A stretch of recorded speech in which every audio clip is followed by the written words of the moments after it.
आप देख रहे हैं एनएमएफ न्यूज और मैं हूं आपके साथ शाफनी पटनायक। सोने की कीमत लगातार रिकॉर्ड बना रही है। कल तक जिस सोने की कीमत 98,000 थी, आज वो 1 लाख पार कर चुका है।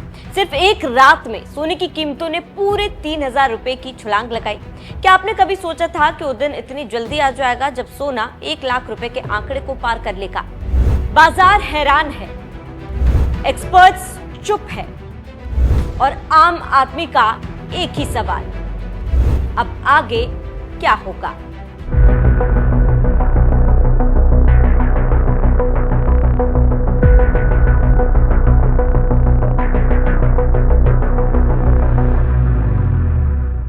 बाईस अप्रैल को सोना सीधे 3,000 रुपए की छलांग के साथ उस मुकाम पर पहुंच गया है जो किसी ने सोचा नहीं होगा। लेकिन सोने की कीमतों में लगातार बढ़त सिर्फ एक कीमत नहीं बल्कि एक संकेत है, एक संकेत उस अस्थिरता का जो दुनिया की अर्थव्यवस्था में खलबली मचा रही है। दरअसल पिछले कुछ दिनों से सोने की कीमतों में लगातार उछाल देखा जा रहा है। सोने की कीमतों में 3,000 रुपए की उछाल देखी गई।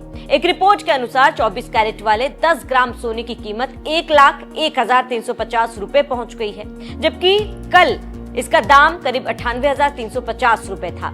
इस तरह सोना 1 लाख प्रति 10 ग्राम के ऐतिहासिक आंकड़े को पार कर गया है। पहले आपको पिछले 10 सालों की औसत कीमत बताते हैं।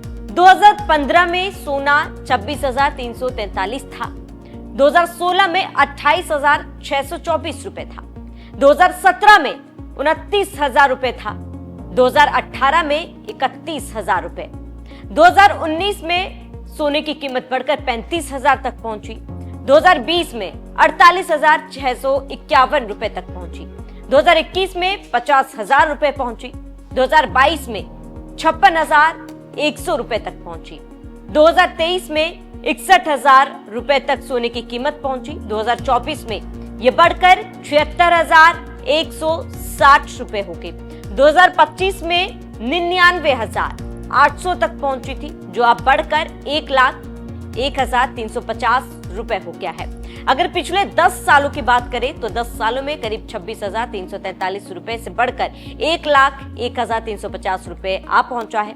बता दें कि अमेरिकी राष्ट्रपति डोनाल्ड ट्रंप के टैरिफ के ऐलान के बाद सोने की दौड़ती कीमतें कुछ देर के लिए थम जरूर गई थी। इस वजह से तमाम एक्सपर्ट सोने के सस्ता होने का अनुमान लगा रहे थे, लेकिन अमेरिका और चीन के बीच बढ़ रहे टकराव के चलते सोने की कीमतों में फिर से तेजी आ रही है। बता दें कि गोल्ड की कीमत का असर केवल डिमांड और सप्लाई पर ही नहीं निर्भर कर रहा, बल्कि अंतर्राष्ट्रीय स्तर पर होने वाली गतिविधियों का भी असर पड़ता है। क्या हो सकती है वजह?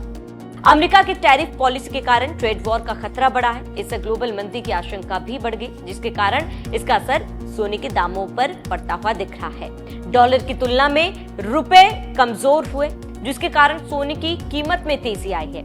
इसके पीछे कारण है कि जब भी रुपए कमजोर होते हैं तो इंपोर्ट रेट ज्यादा बढ़ जाता है। इस साल रुपए में करीब 4% गिरावट आई है।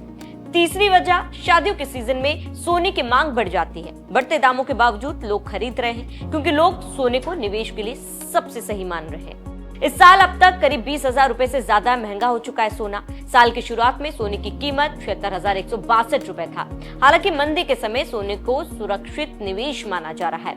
तो क्या अब हर घर में रखा हुआ सोना बन जाएगा अगला निवेश का बादशाह? ये बड़ा सवाल है।